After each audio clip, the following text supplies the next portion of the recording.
Oh, napakaliwanag naman nun. Nasisilaw ako. Kitang-kita tuloy yung mga wrinkles ko.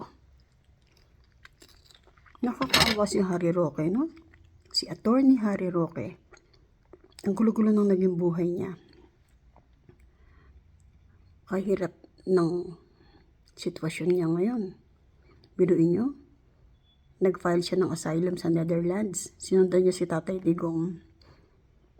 Ngayon, ang sinasabi, kailangan daw ipadala si Attorney Harry Roque sa Germany. Dapat daw doon siya mag-file ng asylum.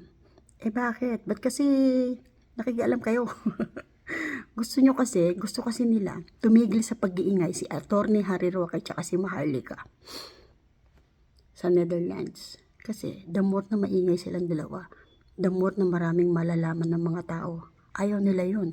Ayaw yun ng mga anti-Duterte. Kayo, payag ba kayo na itapon sa Germany si Attorney Harry Roque? Yun yung sinasabi ni Jose Castro eh. Ang dami nilang alam, ano? Nakakabilib.